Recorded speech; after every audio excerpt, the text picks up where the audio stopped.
Muito boa noite, começando essa live aqui então com o reverendo Raimundo Montenegro, pastor na primeira igreja presbiteriana de Belo Horizonte. Desenvolvemos uma amizade recente aí, a educação domiciliar, né, mais especificamente a educação clássica, acabou nos unindo. O Raimundo, ele gentilmente aí foi nosso anfitrião uma boa parte do primeiro semestre, meu filho e eu, na comunidade de debate deles. Foi uma experiência muito boa e acabamos desenvolvendo aí uma amizade. Estou aqui com o reverendo Raimundo Montenegro, que é pastor. Boa noite. Boa noite, Raimundo. Boa noite, pessoal. Boa noite, Alexandre. Pastor na primeira igreja presbiteriana de Belo Horizonte. Pela proximidade, pela relativa intimidade que conseguimos desenvolver aí em pouco tempo, vou adotar o Raimundo, né? Vou deixar as formalidades de lado aqui, mas vou chamá-lo de Raimundo, okay. Se não se importar, claro, né?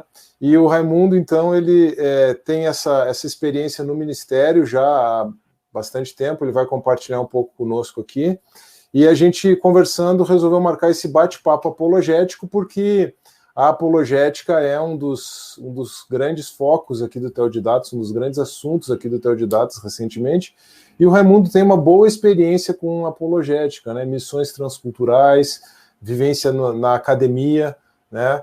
Tem trabalhado com os jovens lá em Belo Horizonte, então acho que fechou bem. É um enfoque... Hoje em dia, a gente estava conversando antes, né? É um enfoque até muito mais direcionado à questão ministerial, à questão vocacional, inclusive com os jovens, né? A preparação deles aí para enfrentar as dificuldades, os desafios da vida acadêmica, mas o Raimundo tem uma boa experiência com isso. Então, Raimundo, vou deixar você se apresentar e falar um pouquinho da sua experiência, né? Da sua vivência aí de igreja, essa sua experiência de missão transcultural, seu ministério. Se apresente aí para os nossos amigos aí que estão nos acompanhando, por favor. Joia. Obrigado, professor Xavier. É um prazer estar aqui nesse bate-papo. Haverá uma retribuição, né? Depois você irá participar de uma conversa nossa, no nosso canal também, dentro dessa proposta que você já começou a apresentar. E, de fato, como você disse, nós estreitamos uma relação a partir da educação domiciliar, né? E eu sou testemunha da sua dedicação, da influência sobre o seu filho também. O Timóteo chegava sempre muito afiado para os debates, trazendo assim um desafio até para o restante da turma, dizer, olha, o cara está vindo lá de Curitiba e está chegando com nível bom. Isso é muito bom. Eu tenho acompanhado um pouco também o seu trabalho e fico feliz, né, pela qualidade, as competências que Deus lhe deu, né, e como você tem feito uso aí, eu dou graças a Deus por isso. Bem, o tema é desafiador, relevante, que também sofreu, penso eu, ao analisar, algumas modificações nessas últimas décadas, né? Nós tínhamos uma apologética um pouco mais conceitualista, dominando décadas passadas, mas com a mudança no pensamento geral da humanidade, da contemporaneidade, ela tem outras implicações hoje de embate de cosmovisões, né? Não apenas discutir ideias propriamente dito, mas pegar uma visão mais ampla. Eu tive a oportunidade, juntamente com a minha família, servirmos num contexto fora do Brasil, um contexto transcultural, por 2 anos em um país da região dos Balcãs, do sudeste europeu, a Albânia, que tem a maior parte da sua população, cerca de 2/3, professando a fé islâmica, mas um país que esteve algumas décadas debaixo de um regime socialista muito ferrenho, né, isolador, isolou o país como a semelhança do que seria a Coreia do Norte hoje. E quando a cortina de ferro cai, aquelas nações todas do leste europeu começam a ver a realidade que estava por fora e têm acesso à democracia e outros dados, aquilo foi uma loucura. Então o país tem esta transformação que a Albânia experimentou. Nós vivemos um tempo tentando entender um pouco das ações que o país deu. Quando nós regressamos ao Brasil, há 4 anos atrás, em 2017, o nosso período fora foi um período de uns 3 anos aproximadamente, eu já percebi uma mudança significativa num período muito curto, né? Então, ideias que estavam sendo apresentadas à sociedade se disseminando cada vez mais, ideias compartilhadas por uma nova juventude, uma juventude nova, ideias, muitas delas contrárias à fé cristã, e crises intelectuais, né, crises de embate filosóficos até por parte das juventudes. No gabinete pastoral eu tive a oportunidade de conversar com algumas pessoas com dificuldades nesse sentido, e aí foi que um pouco a minha formação, a minha atuação pastoral acabou sofrendo um discurso compreensivo, analítico, de confrontação da fé cristã, visões de mundo que tem, e o nosso trabalho com a juventude, recentemente, acabou que nós iniciamos uma série de um programa chamado Diálogos e Debates, em que nós procuramos relacionar a fé cristã com várias áreas da vida. Como você bem falou, tem a ver com vocação, mas tem a ver com cosmovisão também. Tem um aspecto conceitual, mas tem alguns aspectos extremamente práticos também. Então, essa seria uma palavra introdutória para entender como é que a gente entra nessa conversa aqui de hoje à noite. Ótimo, eu esqueci de falar no começo, o Raimundo está com um canal aí no YouTube também com bastante conteúdo, então o pessoal que estiver acompanhando ao vivo aqui ou que for acompanhar depois, a live vai ficar gravada, disponível no YouTube, né? O canal está aqui na descrição do vídeo, então sigam o Raimundo lá também, e em outubro eu vou estar lá no canal dele, né? Nós vamos fazer essa dobradinha aqui ao contrário daí, mas aproveitamos aí para já dar início e apresentar o Raimundo aí para os seguidores aqui no YouTube do Teodidatas. Mas, Raimundo, me diga como foi essa experiência lá na Albânia. É muito interessante, né, o fato de você ter tanto a questão da fé islâmica, né, quanto essa questão aí desse fechamento político, né? Então deve ter sido bastante desafiador, né? Como é falar para uma cultura tão diferente e como é falar num sistema político tão fechado, né? Como que foi essa sua experiência lá? Eu costumo dizer o seguinte, que eu pertence a minha, porque realmente o desafio foi muito grande, né? Na minha trajetória, eu sempre tive esse interesse em ver como a fé cristã pode contribuir para o alcance de pessoas no mundo todo, em todas as culturas. A bem da verdade, toda a área ministerial, da ação ministerial pastoral, do ministério eclesiástico, o que me chama mais atenção é o desafio transcultural, porque ele requer, da parte do mensageiro, um domínio considerável do conteúdo da fé, e sendo também capaz de fazer uma dissociação do elemento essencial da fé cristã, a teologia, a mensagem que nós temos que entregar, digamos assim, mais por realidade vai manifestar. Então, isso faz com que nós precisemos olhar para a nossa própria realidade com uma visão um pouco mais autocrítica e a do outro também, não é?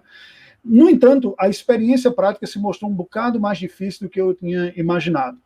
Começando pela própria língua albanesa. Eu nunca consegui desenvolver a fluência na língua albanesa. Eu fiquei nos estágios da comunicação de sobrevivência, como a gente chama, que é saber perguntar quanto é que estou, algumas iniciais, e as nossas conversas acabavam sendo através de uma outra língua em comum de contato, né? Ou o inglês, na maioria dos casos, ou usando pessoas em comum que falavam os dois idiomas que eu comunico, e o espanhol, mas o espanhol tinha poucos falantes de espanhol por lá. Então, assim, a primeira dificuldade foi a língua. A língua albanesa é uma língua isolada, que significa dizer que na sua família não tem nenhuma irmã. Não é como as nossas línguas neolatinas, que lhe permite aproximações, comparações, né, e estudos. Então, na língua albanesa, você puxa o tronco indo-europeu, chega na família albanesa, filha única, albanês. Não é? Tem alguns elementos curiosos que nos chamam a atenção, como uma boa parte das línguas do leste europeu é uma língua que declina, né? Então, você começou agora um curso de grego, né? Admirável esse desafio aí pela declinação do grego. Nós vimos também lá na língua albanesa, com um detalhe que não tem artigo, então a informação também de objeto direto ou indireto está tudo dentro do idioma, gênero, número, caso, tudo dentro do substantivo. Então, isso deu um pouquinho de trabalho, porque não tinha nem como estudar muito antes. Né? Como é que você vai estudar albanês de fora? Tinha que esperar lá. Então, esse foi o primeiro desafio. O segundo foi perceber os níveis de influência que cada um desses sistemas exerceram sobre o povo albanês. Né? O povo albanês tem uma trajetória original, nós pensamos, uma trajetória pré-cristã, eles são cristianizados com a expansão do cristianismo para o continente europeu. No período do Império Bizantino, eles se tornam cristãos ortodoxos, em sua maioria, é tanto que um terço que professa a fé cristã, desse um terço, dois terços, um terço para católicos, né? E só que quando o Império Otomano toma aquela região dos Balcãs, por uma série de políticas de favorecimento, de benefício, de ocupação, de tudo mais, o povo albanês mescla e muda, vai migrando para a religião muçulmana. Eu tive a oportunidade de conversar com uma pessoa que era um dos dirigentes de um cartório lá, onde nós resolvimos os problemas documentais, que havia sido cônsul albanês na Argentina. E uma das coisas que me chamou a atenção, num dos papos que nós tivemos, ele conta uma história que é clássica, que eu já vi até em documentário, que o pai do grande herói albanês, que foi um homem que conseguiu barrar o domínio turco sobre o povo albanês, foi pela primeira vez que ele conseguiu furar esse paredão. Um homem que originalmente era cristão, pelas conveniências, o senhor falou comigo dizendo o seguinte: e ao me mudar do cristianismo para o islamismo, ele mostrava que ele era um legítimo albanês. Aí ele falou isso e deu risada. O que para a gente perceber é que o povo albanês tem uma fidelidade maior à sua identidade étnica como povo do que o elemento religioso. Então isso vai aparecer, é fácil compreender isso, porque é um grupo pequeno, minoritário, uma população de cerca de 4 milhões de pessoas, que resistiu a inúmeras ocupações e inúmeros domínios ao longo do tempo, vários impérios. A maneira que eles fizeram isso foi um núcleo muito resistente, né? Fechado dentro de si mesmo, preservando sua língua e preservando traços de sua cultura, e se acomodando. Nós percebemos um pouco essa capacidade albanesa de se adaptar, mas alguns estavam presentes. Então, alguns elementos próprios da cultura islâmica, como a honra e a vergonha, como valores públicos, é muito comum em culturas islamizadas se caminhar dessa maneira. A hospitalidade, como um dos valores também próprios do Islã, falando de aspectos positivos, né? Mas outros elementos que são mais desafiadores. Então, comparativamente com a nossa cultura, posturas um pouco mais intensas numa disputa de ideias ou mesmo de posição, né? Era muito comum isso, você via desde o trânsito até negociações. E a realidade do comunismo deixou uma visão, podemos dizer assim. Algumas pessoas eram saudosas, pessoas que tinham alguns benefícios na época do regime socialista. A boa parte da população não, a maioria não, porque foi um regime muito duro, que tolheu muito a liberdade das pessoas e controlava em níveis muito intensos. Então, quando eles acabaram aquele regime, parecia que eles estavam com a demanda presa assim, e não queriam mais obedecer liderança nenhuma. E aí o país experimenta um caos, inclusive urbano, de ocupação desordenada do espaço público, né? Construindo casas, avançando pelas calçadas. Era muito curioso nós vermos isso. O sujeito, uma casa, a parte de cima do primeiro andar, ele ia invadindo, tinha hora que passava do limite da calçada, invadia o espaço da rua. Nossa. Então era um desafio muito grande. E o país mudando constantemente. Nós, nos 2 anos que fomos lá, víamos algumas coisas, nova lei, novas reformas. Ou seja, eles estão procurando se achar, encontrar o seu espaço no novo mundo, porque, querendo ou não, são poucas décadas, 3, 4 décadas que eles saíram de um regime totalitário, né? Entendi. E como que é a abertura desse povo, como que superando aí ou considerando essas dificuldades culturais, as dificuldades de idioma, como é estabelecer um diálogo transcultural, né? Tanto na perspectiva do evangelismo, quanto na perspectiva, nesse ponto, o evangelismo e a apologética no sentido propositivo, né? no sentido que o pessoal chama de apologética ofensiva, mas que não é no sentido de ser agressivo, no sentido de realmente estabelecer conexões, né? Até porque, num contexto como esse, se você atua de forma defensiva, você realmente vai ser rechaçado, né? Se você começar a mostrar os erros e os problemas da cultura, à luz do evangelho, os equívocos da religião islâmica, à luz da palavra de Deus, você vai ter, imagino, ainda mais dificuldade. Então tem que se agir de uma maneira mais propositiva, mais positiva, né? Eu imagino que a sua experiência tenha também refletido um pouco disso. Sim, de fato, a Albânia é um dos 3 países, embora um deles não seja reconhecido como nação, que é o Kosovo, que é constituído de povo albanês, que era uma minoria étnica num pedaço da Sérvia lá, né? Então eles são albaneses sérvios que lá estão. Pragmaticamente, são uma nação independente. Eles usam a moeda, usam o euro lá, não usam a moeda da Sérvia, e a Sérvia não tem controle prático lá. Então eles têm seu próprio ministro, seus ministérios. Houve uma intervenção muito forte da OTAN, né, lá tentando proteger.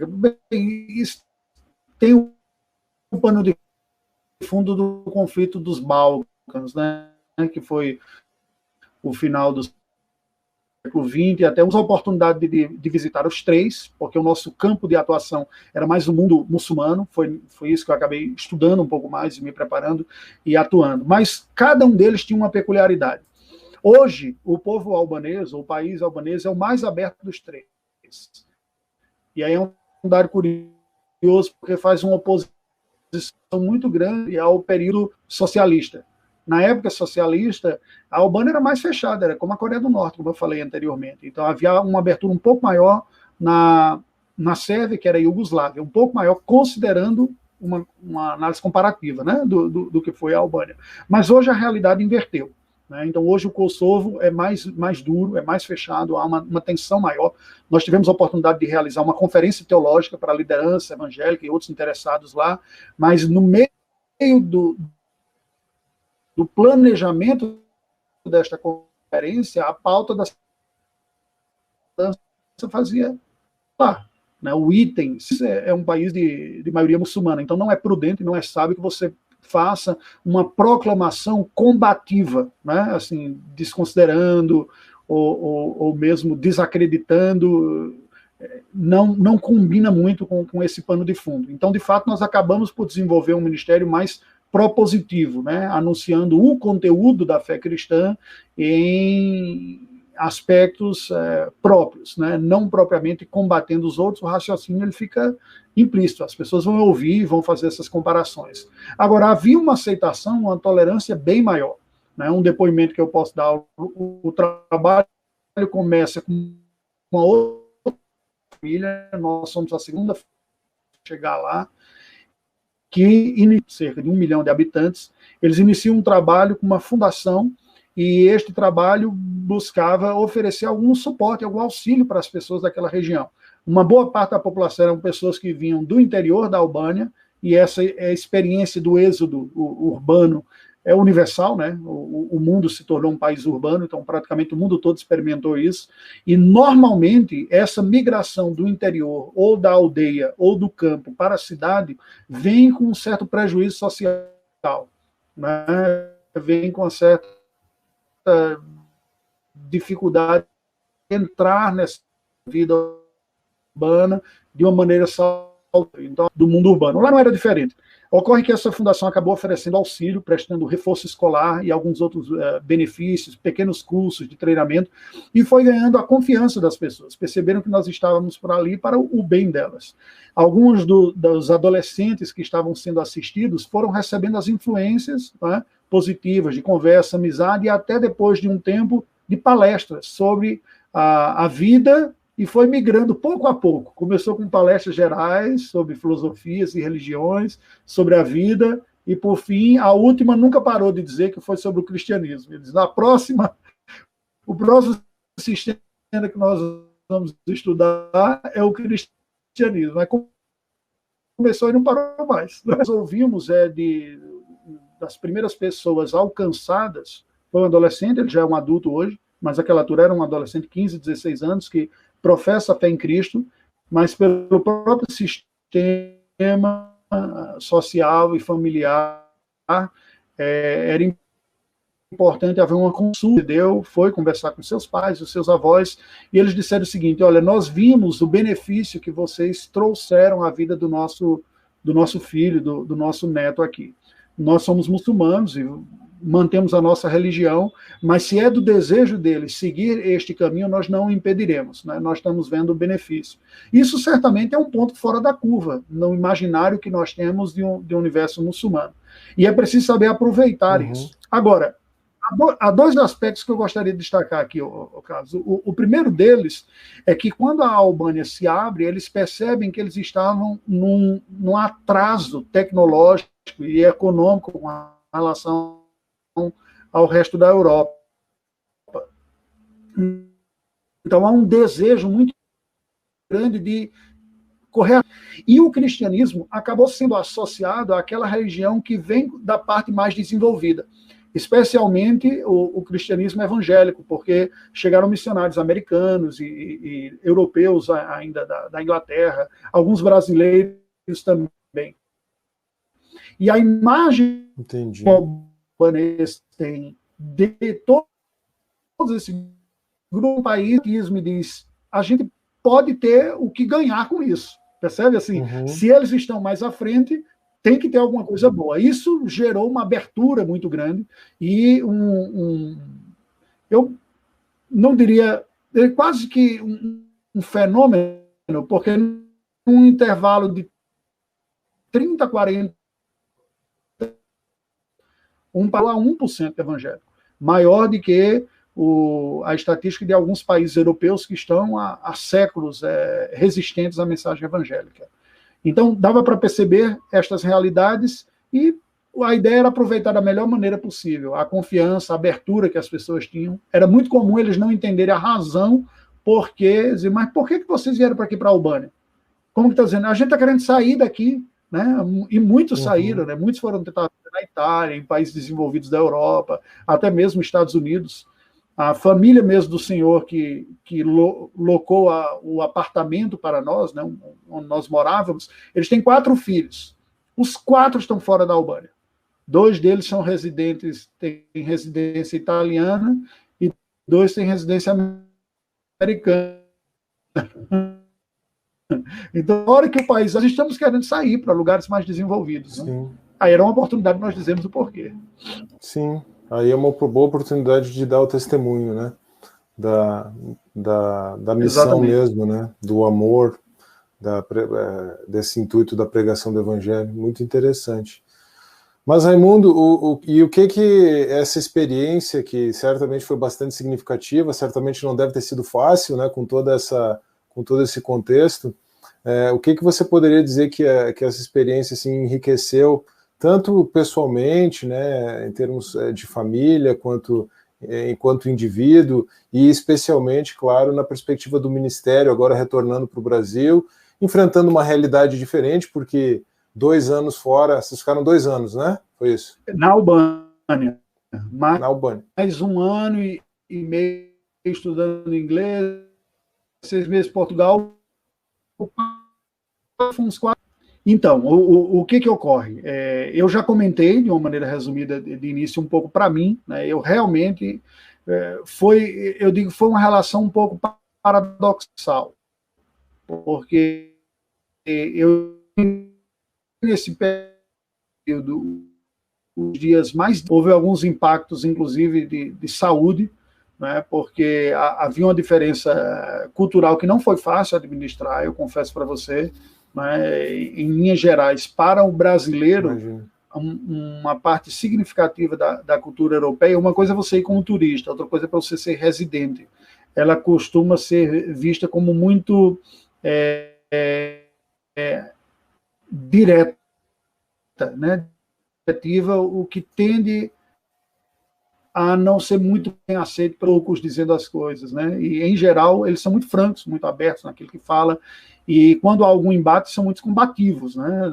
Dessa maneira. E essa postura aparecia, por exemplo, no trânsito, que eu confesso que era uma das coisas que mais me deixava nervoso. Como eu morava relativamente perto do centro da cidade, Quando para eu preferia ir a pé. Eu digo, eu vou a pé, eu vou gastar um pouquinho mais de tempo, porque a tensão, o espaço era muito grande. Então, o outro aspecto que foi difícil também foi a parte da infraestrutura, né? O país não tinha uma infraestrutura muito boa, então nós sentíamos o frio do inverno, que não eram invernos tão rigorosos quanto o do centro da Europa ou do norte da Europa, e exatamente por isso é que nós acabávamos sentindo, porque se ele é muito rigoroso, você tem que resolver. Mas se ele chega só no ponto da primeira dezena negativa, no nível do mar, que era praticamente o nível de Tirana, então as pessoas suportam, né?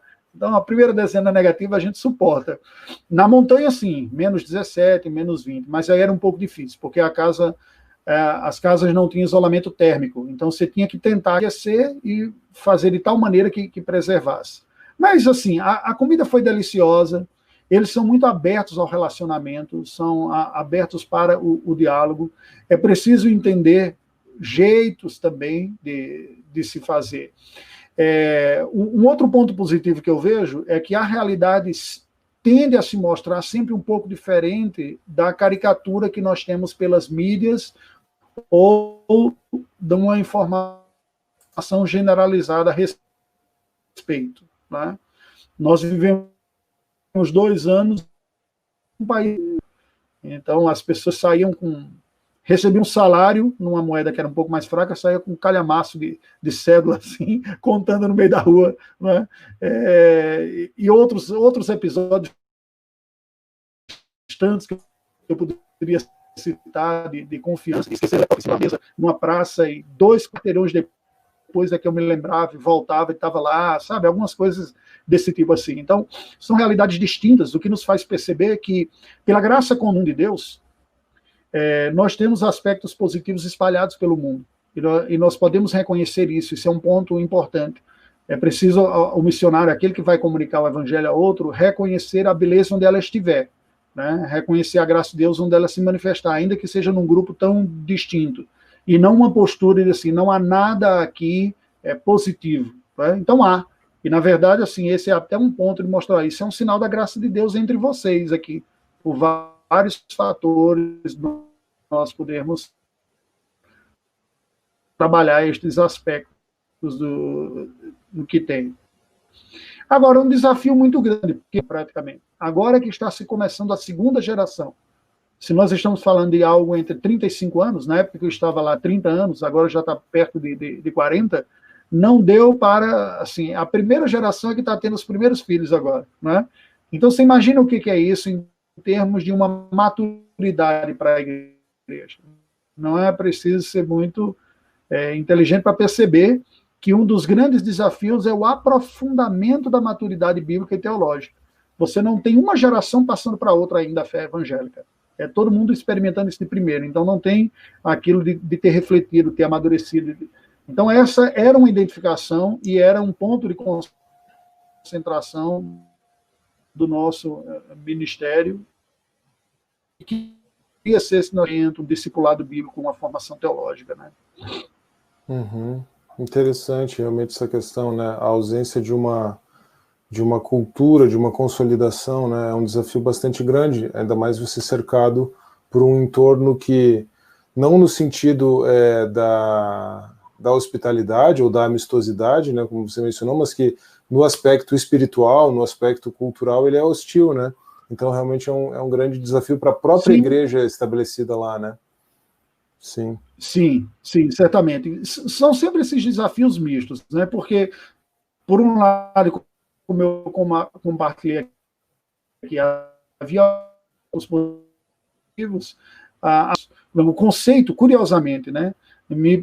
Por experiência empírica, me parecia que o conceito de propriedade privada era muito forte, muito forte. Né? Então, coisas simples como muitas casas têm pomar, isso vem desde a época socialista, para poder economizar e não precisar comprar a fruta, o legume, eles cultivam nas suas casas. E uma boa parte das casas que tem pomar, eu diria, pelo menos a metade, tem parreiras, tem as suas videiras lá e produzem as suas uvas. Eu amo uva, né? Assim, eu acho deliciosa, mas eu não tinha em casa. Então, para mim, era assim, quando chegava a época da produção, eu ia caminhando pelas ruas e ia uma casa sim, outra não, com aqueles cachos, era impressionante, porque o cacho de uva que passava do muro e que ficava na calçada, né? Então, eu vi crianças brincando em praça, esquecendo jaqueta de frio, e aquela jaqueta de frio não é essas que a gente compra em lojinha, é para frio com força, né? O que não é barata. Esquecer, e eu ver aquela jaqueta na praça uma semana inteira. Ela ficou no mesmo banco que a criança deixou, 2 dias, 3, 4, 5, né? Então, são coisas que a gente vai percebendo. Uma das primeiras experiências que nós tivemos, que foi assim marcante, e depois que a gente vem entender o significado delas, foi no outono, primeiro outono que nós passamos, nós saímos de casa um dia ao final da tarde, depois que os meninos voltaram da escola, e dissemos, vamos até um mercado comprar alguns legumes para fazer uma sopa, alguma coisa quente para nos aquecer. E à medida que nós estávamos caminhando, uma senhora sai desse mercado e deixa cair uma moeda, né, da local. O meu filho Davi se abaixou para pegar a moeda. Na hora que ele toca no Bitas, não, pela expressão facial dela e pelo que ela falou, não, mas eu não entendi, né? E aí Davi veio, ele era criança ainda, né, veio com os olhos todos marejados, disse, ela fez isso e tal. Aí eu fiz, mas meu filho, você não falou para ela que ia pegar para dar para ela? Ela disse, não, mas eu não sei falar a língua dela, né? Ele veio numa projeção de uma atitude de gentileza nossa aqui, que seria uma senhora idosa, para ela não se curvar, eu vou pegar e entregar. Mas dentro da cultura albanesa, você não toca naquilo que é seu. Interessante, uva, só o proprietário pode pôr a mão. Lá, aí nós não tínhamos, estávamos há poucos meses lá. Exatamente. Então, só o proprietário. Se não, você teria que se explicar e dizer, eu posso pegar a moeda para lhe entregar, para a senhora não precisar se abaixar e tudo, né? Mas me parece que essa não é uma postura muito, muito comum, não. Não é assim, as pessoas vão administrar a sua própria vida. Essa é a minha vida, esses são os meus bens, esse é o meu recurso, ninguém toca nisso. Será que esse então, não é são experiências como essa que a gente vai passando. Não é uma consequência extremada do fato deles terem experimentado o socialismo? Provavelmente, né? É o que você estava falando, né? Que interessante isso, realmente. E aí, por um lado, você acaba tendo... Mas você vê que isso impactou de alguma forma assim na receptividade ao evangelho ou não? Isso fica na conta do... Uhum. Interessante. Não. O que eu vi com relação a ouvir o evangelho, eles olhavam para nós como um pacote pegando a porta do local onde nós funcionávamos, em busca de algum auxílio, até financeiro. Né? Dizer, não, é uma fundação, então deve oferecer algum tipo de auxílio. Algo que é comum em países economicamente um pouco mais atrás. Então, os países mais desenvolvidos, tem algum recurso para me dar.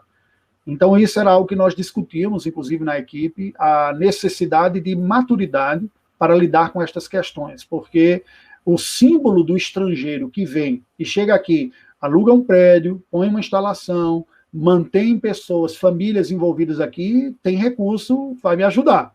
Então, isso requer da parte de quem está trabalhando uma sensibilidade. Né? Assim, você não pode ser nem cético, nem crédulo. Né? Porque pessoas podem vir com discurso demonstrando interesse por um lado, mas outras e vai ser. O que eu estou falando é que eles não separavam muito isso. Então, nós éramos, em primeiro momento, estrangeiros com algum recurso que estavam lá, mas que também vinham com uma religião, aquela religião cristã, mas a tendência é olhar estas coisas muito interligadas, como um todo. O que nós fazíamos dizer, nós não prestamos assistencialismo, não é essa a nossa proposta.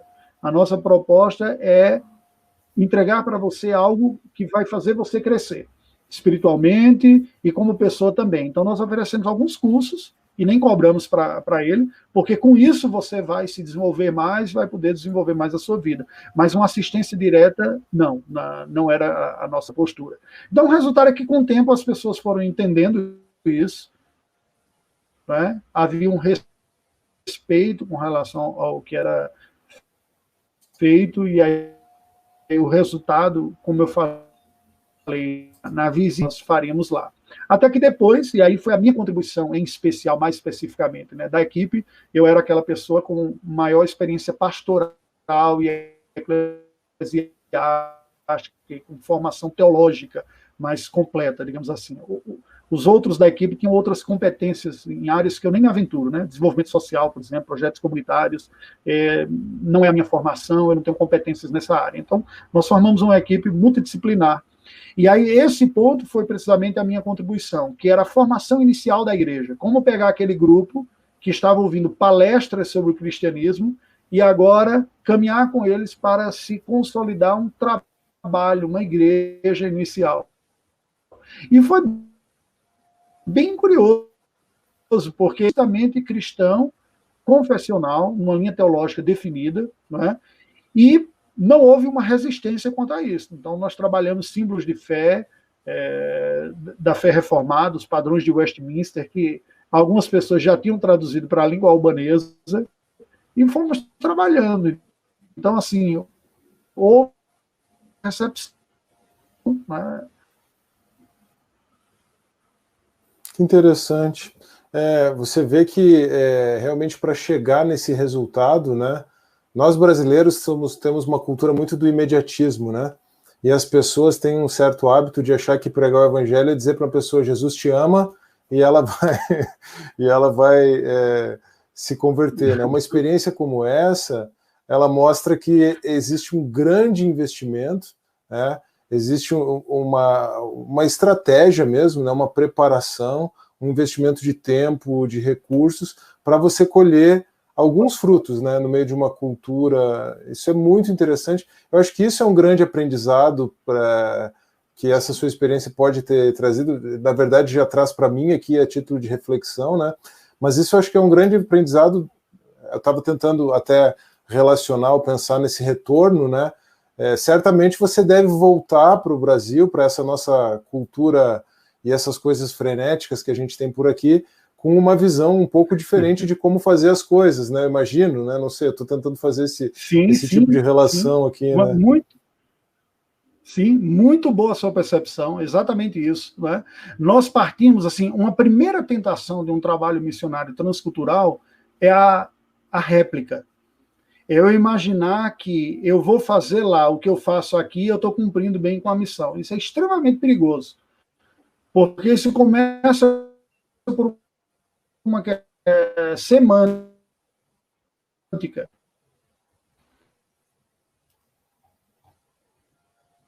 Alô? Acho que cortou o seu áudio, Raimundo.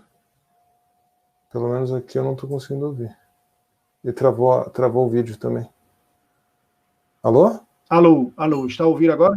Oi, alô. Deu uma travadinha. Bem quando você falou semântica, travou. Ok.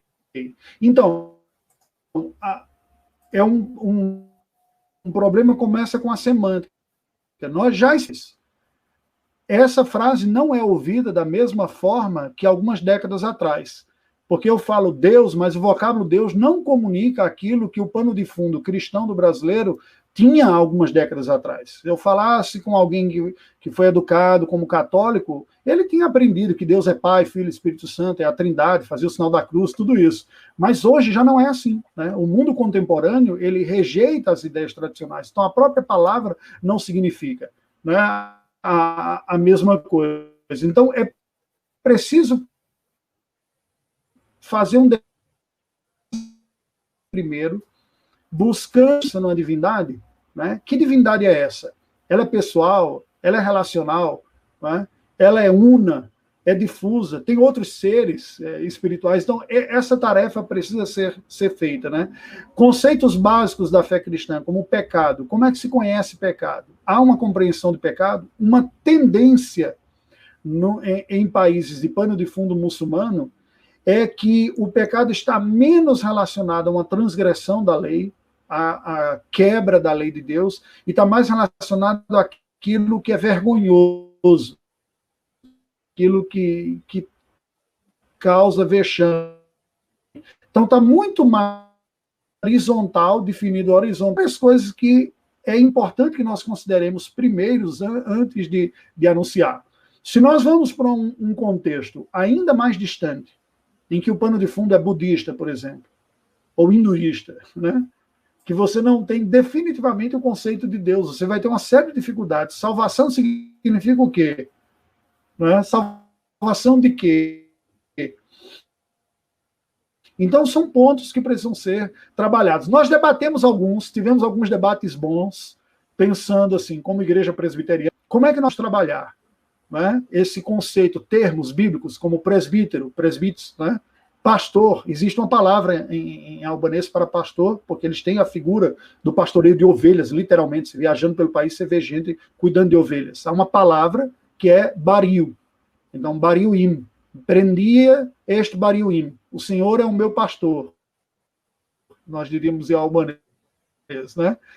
Uhum. Só que você usa esse termo, pastor, pensando na função religiosa, a imagem é muito negativa. O pastor tem uma conotação negativa lá. Na base da pirâmide. Exatamente. Ele está na base da pirâmide social, não é alguém que externe uma confiança para você ouvir orientações para a sua vida. E aí passagens tão significativas... Existe na estrutura social... Passagens tão marcantes como o Salmo 23, como o discurso de Jesus em João 10 vão causar repulsa. Que interessante, né? Pois é. Então, isso certamente significa que quem for falar estes termos vai ter que gastar um tempo definindo e explicando. Não dá para só fazer a tradução, essa palavra é aquela lá, e acabou. Né? Então,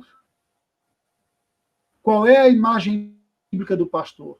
Por que Cristo falou que era pastor? Em que sentido Cristo, pastor, é diferente do pastor daqui, dessa sociedade, ou desse jeito? Então, você tem que fazer esse tipo de reflexões, né? E eram desafios tremendos, né? Muito interessante mesmo. E como que você vê que a gente pode tentar aplicar um pouco dessas lições na nossa apologética, no nosso ministério aqui no Brasil?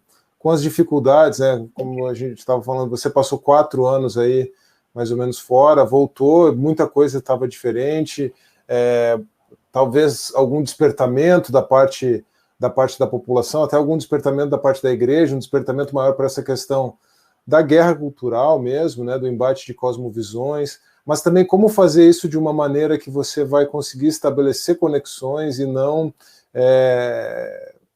criar ou gerar algum tipo de desconforto e perder o interlocutor, né? Eu acho que essa experiência ela pode ser muito rica nesse sentido, né? E talvez você tenha tido já experiências e tenha feito essa aplicação no ministério mesmo, né? No trabalho aí com a juventude. Você consegue relacionar essas coisas assim, ou foi algo meio intuitivo, sem essa reflexão que eu estou propondo a posteriori? A posteriori é muito fácil, né? Mas, assim, você acha que tem dá para fazer essa conexão? Sim, sim. Eu penso assim, a principal contribuição positiva da experiência foi a necessidade de entender mais o contexto.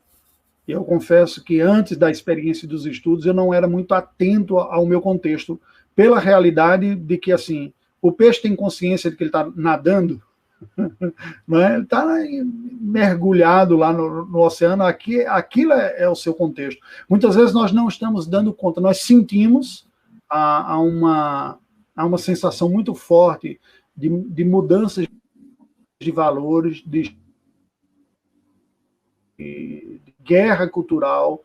Eu penso que isso ficou muito claro, trouxe consigo num vácuo todo um revisionismo de discurso ideológico, cultural e religioso como um todo. E não parou, né? Até hoje está presente nas eleições, está presente nos debates. Eu acho isso bom, né? Eu acho que ganhar a consciência de que nós estamos experimentando, ouvindo cosmovisões, ideias diferentes e que elas precisam ser nominadas, entendidas claramente, confrontadas no sentido de colocar uma em frente da outra e comparar e ver. Eu acho isso positivo. Agora, o que eu percebi? Quando eu voltei, o meu pessoal, que era um currículo sobre pós-modernidade, né? E eu confesso que no primeiro momento eu fiquei, não, rapaz, esse negócio é muito filosófico, muito teórico, eu gostaria de pegar uma coisa mais bíblica. Mas a partir do primeiro ano, 2017, eu fui tomando gosto por aquilo e no final, assim, estava muito bom, porque as aplicações eram muito fortes, né? Dá para perceber como a influência do pensamento pós-moderno, da relativização, da subjetivação, da experiência pessoal como validadora de realidade, você não tem uma realidade objetiva por fora, ela influenciou demais, né? Também, nesse mesmo período, eu tive a oportunidade de conversar com jovens, crises intelectuais. Então, isso me proporcionou ver, e nós montamos um grupo de debates aqui na igreja, funcionava em casa, em que nós acompanhamos um programa de TV sobre a pós-modernidade, assistíamos um episódio durante as semanas, eles assistiam, e nós trazíamos as discussões, né? Quais são os pontos.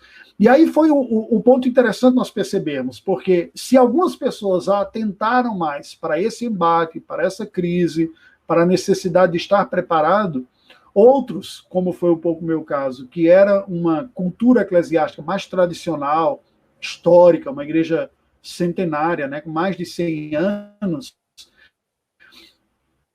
uma igreja grande, uma estrutura tão grande que ela pode resistir mais a sentir os impactos de fora, porque a estrutura é grande. E ela tem uma demanda, né? Algumas pessoas chegam até a dizer assim, nós vivemos como se fosse uma bolha, né? O que está acontecendo fora com o lado positivo, que é você oferecer um discurso coeso, uma comunidade, relacionamentos para as pessoas, mas tem um elemento que não é bom, que é você ficar defasado do que está ocorrendo. Então, uma das coisas que nós fizemos é, em que sentido a crítica da pós-modernidade faz alertas necessários para nós? Porque nós não somos só cristãos. Ninguém pode dizer assim, eu sou 100% bíblico, minha compreensão é completamente pura do que diz o texto sagrado, e tudo que eu vivo, faço, creio e entendo é completamente bíblico. Né? É muito Sim, porque essa pessoa seria um ser totalmente anacrônico. Né? Nós estamos o tempo todo... acho que está tendo algum delay entre você e eu aqui, porque eu estou... Exatamente. Então, assim, a grande contribuição foi que nós... porque... A grande contribuição foi precisamente essa. Eu estava falando que... Eu não estou ouvindo, acho que está tendo algum delay no seu sinal, porque quando você estava falando do sujeito que diz que eu sou totalmente bíblico, a minha visão é exclusivamente bíblica e tal, isso é uma impossibilidade fática, esse sujeito seria um sujeito totalmente anacrônico, né? Enfim, ele teria que usar denários, vestir sandálias, né? E aquela coisa toda. Então, sempre existe uma contextualização cultural, né? E muitas vezes nós realmente temos um apego a um valor que é muito importante, que é fundamental, que é o sola escritura. A gente o streamer está com um delay aqui entre nós. Fique em paz. Mas às vezes a gente pensa, às vezes a gente fica com aquele valor que é muito bíblico, muito correto, sola escritura, né? Mas a gente não se dá conta que a gente precisa contextualizar a escritura, a realidade, e ler a realidade contemporânea, o contexto contemporâneo à luz da escritura, né? Então esse trabalho de aculturamento, vamos dizer assim, que é muito mais evidente num contexto transcultural, né? Mas às vezes a gente desconsidera a realidade da sociedade no nosso entorno, né? Ele realmente é muito, muito necessário. Mas desculpa, eu não queria nem te interromper tanto, mas é que esse delay aqui acabou nos deixando desencontrados aqui. Não, fique em paz. Eu acho que você levanta uma colocação muito boa, professor Xavier, que é a importância de nós percebermos essa contextualização. Por quê? Nós não podemos supor que não apenas os pontos que nós precisamos trabalhar, eles são exatamente os mesmos de gerações anteriores, como os problemas são os mesmos. Né? Nós temos uma fé bíblica, um conteúdo bíblico que Deus nos negou, temos uma mensagem bíblica de que o pecado afetou toda a humanidade, a imagem de Deus foi afetada. No entanto, as influências mudam. Então, se você tem no momento anterior, em outros momentos da história, o materialismo histórico como uma grande ameaça, nós temos no momento mais contemporâneo o existencialismo, o niilismo, como correntes que não eram tão fortes anteriormente, mas que estão fortes. E nós conseguimos perceber isso não apenas pelo olhar filosófico, como pelo olhar prático também. O aumento significativo de doenças da depressão, síndrome do pânico, insegurança, é um efeito colateral muito direto de uma cosmovisão, uma filosofia de vida sem segurança. Né? Assim, nada faz sentido, nós somos um produto de um mero acaso que tem aqui, eu não tenho segurança nenhuma quanto ao dia de amanhã, não tenho nem mesmo uma pessoa com quem me relacionar, um Deus pessoal, uma energia, quer dizer, o efeito colateral virá. E também, penso eu, ela sofre, ou ela precisa estar mais sensível a essa mudança do oponente. Né? Qual é o inimigo do cristianismo na época contemporânea? Quais são as filosofias que estão minando a nossa fé? Se antes era tido simplesmente como irracional, como antiquado, né? Agora nós temos outras. Não há uma negação da espiritualidade no mundo contemporâneo, mas há um outro discurso de espiritualidade que precisa ser percebido qual é também. Entende? Assim, por outro lado, tem algumas dicas importantes. Quando a pós-modernidade questiona o autoritarismo, o cientificismo da época moderna, ele levanta algumas bandeiras que diz, peraí, a necessidade humana e a crise humana não é só o aspecto epistemológico. Nós temos outras necessidades aí. A fé cristã comunica verdades, mas também comunica realidades relacionais, por exemplo. Né? Então, o nosso Senhor Jesus Cristo, que é o Deus encarnado, ele veio na condição de servo. Ele nasceu numa gruta, ele foi depositado numa manjedoura, ele assume uma postura servil aqui. Ele se relaciona empaticamente com as outras pessoas, e isso também é conteúdo de fé cristã. Ele não é tão conceitual quanto um dogma ou quanto uma doutrina, mas é algo que certamente o mundo contemporâneo olha para a história do cristianismo e diz, vocês tiveram muito conteúdo, mas tiveram pouca empatia. E a gente tem que estar sensível, né, a essas falas também. O evangelho ele também é a resposta existencial às necessidades do ser humano, né? Ele não é apenas ele não se resume a um conjunto de dogmas, né? A fé cristã não se resume a um conjunto de dogmas, embora ela tenha sim uma estrutura que pode ser considerada de forma racional, com toda tranquilidade, pode ser demonstrada, pode ser exposta, mas o evangelho ele realmente se apresenta como a resposta existencial, a resposta, né? E muitas vezes, talvez a própria igreja, numa perspectiva mais tradicional, mais histórica, tenha negligenciado isso, e isso não apenas tenha causado uma acusação da parte do mundo, mas muitos cristãos mesmo tenham se perdido no meio do caminho por causa disso, né? Por não terem realmente experimentado essa resposta existencial que nós também temos na pessoa de Cristo, né? Eu gosto de compreender que em Cristo nós temos na Escritura e em Cristo e na concessão do Espírito por Deus, nós temos tanto a perfeita resposta para o intelecto humano quanto a perfeita resposta para a existência, né? É um intelectualismo, para usar as expressões, tanto o intelectualismo quanto não o existencialismo no sentido da filosofia existencialista, mas no sentido da necessidade existencial, né? Essas duas coisas caminham em conjunto, né?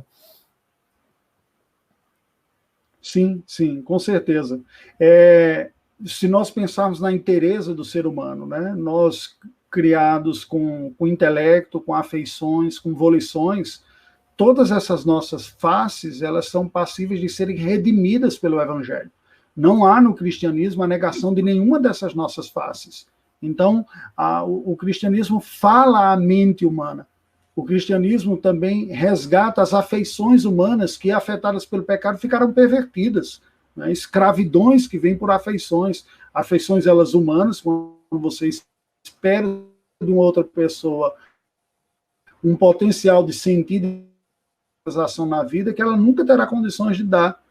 Uma das passo, eu busco no outro, eu busco no meu amor, no meu cônjuge, a plena realização na vida. Isso é uma idolatria horizontal, quando eu espero daquele que está ao meu lado um poder de significado e de realização que só Deus pode entregar para a minha própria vida.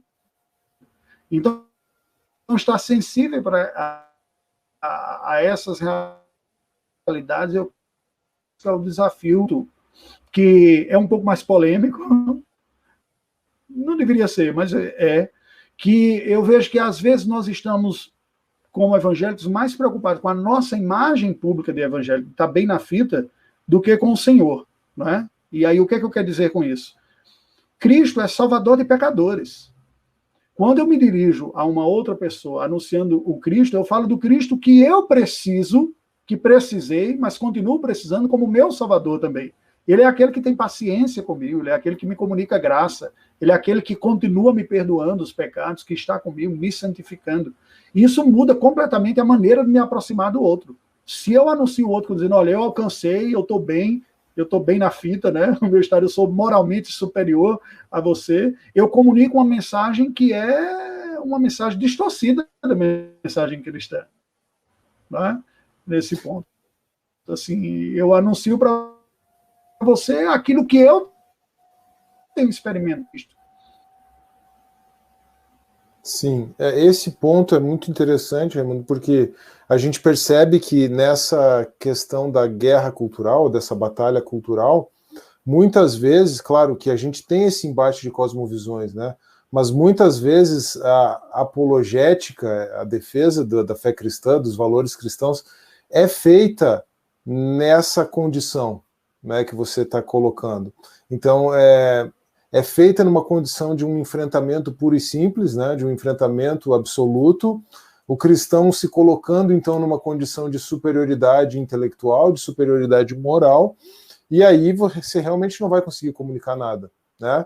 Você pode, sim, fortalecer a sua bolha, vamos dizer assim, né? Você até usou essa expressão antes. Você pode realmente ficar encastelado e, de alguma forma, fortalecer aqueles que você quer preservar. Mas, muitas vezes, se esse discurso é construído de forma incoerente, você vai acabar perdendo os de dentro também, ou alguns dos de dentro, né? E você não vai conseguir comunicar os de fora, né? Então, eu vejo que tem uma aplicação muito interessante nessa questão do embate público, né?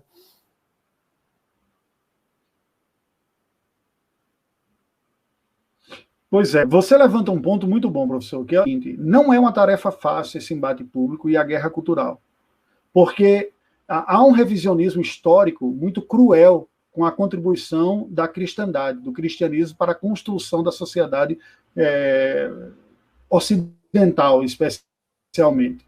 Basicamente, nós vemos um discurso de rejeição, de repulsa, quando se destaca os aspectos históricos que não foram né, que não foram bons, e há uma rejeição em muita parte. Isso, né, até onde eu consegui perceber, isso é muito forte no continente europeu, mas eu penso que está presente também em uma certa escala conosco, que é a rejeição do cristianismo, não pelo cristianismo bíblico que foi conseguido, é a rejeição pela experiência histórica da cristandade. Eu rejeito um paradigma, eu rejeito um conjunto de fé sem nem sequer tê-la conhecido. Porque, na verdade, o que eu estou rejeitando são práticas históricas que, em alguns momentos, foram contrárias à própria fé. A fé que mandava perdoar, que as pessoas não experimentaram isso. Dizem, olha, isso é o cristianismo. Não, peraí, isso não é o cristianismo. Essa foi a prática de alguns cristãos, em alguns momentos da história, equivocados e contrários. Deixa eu lhe mostrar o que é o cristianismo. Então, não é fácil fazer esse debate, porque, em primeiro lugar, você tem que desconstruir o espantalho que foi criado sobre o cristianismo.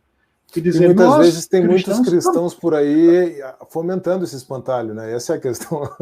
É exatamente esse o ponto. Né? Tem cristãos que estão alimentando esse espantalho. É verdade.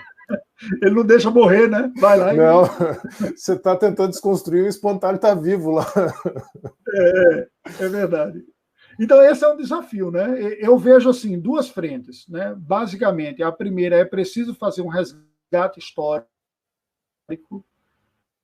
né? Nós não podemos cair no esquecimento das contribuições que a fé cristã deu para a construção do mundo, cristianismo, né? Não aos cristãos do cristianismo. Então, historicamente, tivemos os equívocos, é preciso ter humildade e dizer sim, né? Falhamos em ponto, algumas experiências que não foram positivas, cruzadas, né? Por exemplo, algumas outras posturas com a dificuldade de lidar com um pensamento divergente em algum momento da história, a Inquisição, né? Então, tem algumas posturas que dizem sim. Agora, é preciso também lê-los historicamente, dentro do seu momento histórico, o que ocorria com o mundo, e lê-los comparativamente também, né? Isso não é feito. O revisionismo histórico, ele acaba sendo injusto com o grupo dominante, é o que a gente experimenta hoje, é uma criminalização do cristão, né, como um patriarcal, homofóbicos. São discursos que não batem quando você fala histórica. E onde errou, é preciso dizer que cristãos erraram. Mas a fé cristã é essa, e apresentá-la devidamente. Muito bom. Puxa, 1 hora passou voando aqui da conversa, eu nem percebi. Mas foi realmente, assim, atendeu bem as minhas expectativas. Eu imaginava que a gente conseguiria fazer esse percurso da Albânia ao Brasil com esse viés apologético, mas eu fiquei realmente assim, superou as minhas expectativas, porque o próprio nível de reflexão que eu fui alcançando aqui enquanto ia te ouvindo falar da experiência na Albânia e contextualizando, trazendo, e realmente essas reflexões que você colocou aí ao final, eu fiquei bastante satisfeito com o resultado, que eu espero que possa auxiliar os inscritos aqui do canal. Lembrar o pessoal de seguir o Raimundo lá no YouTube, especialmente no YouTube aqui, né? E no Instagram também.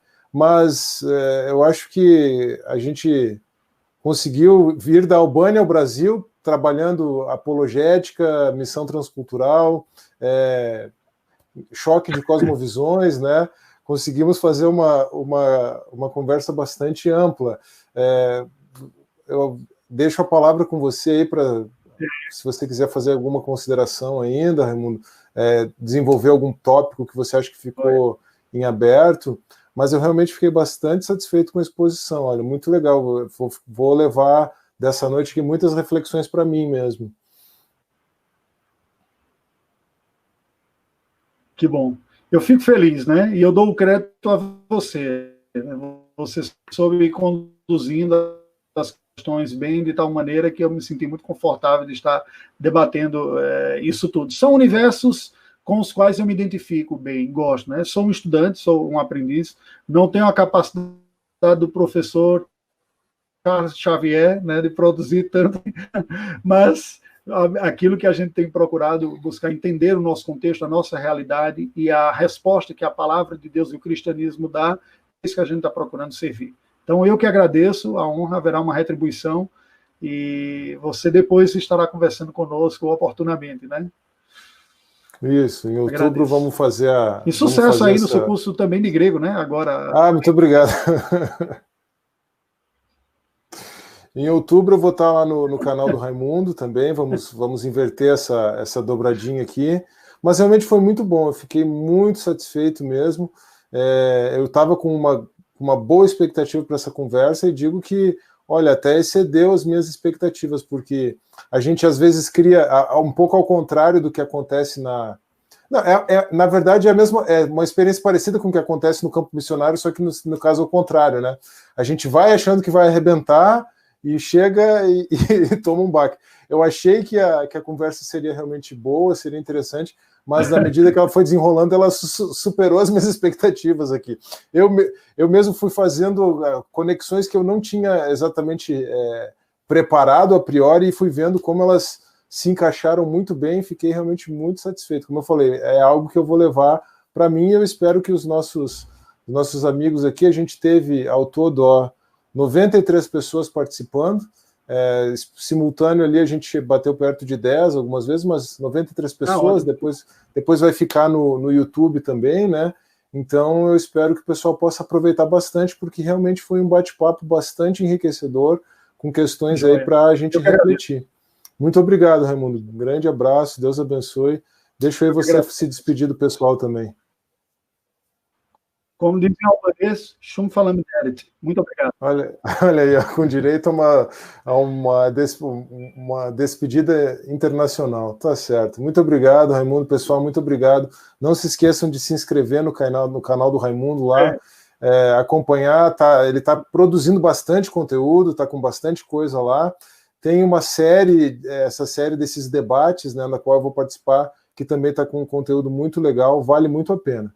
Então fica a indicação aí do canal do Raimundo, está na descrição do vídeo. Gente, um grande abraço, Raimundo, obrigado, uma boa noite, Deus abençoe a todos. Vou encerrar por aqui.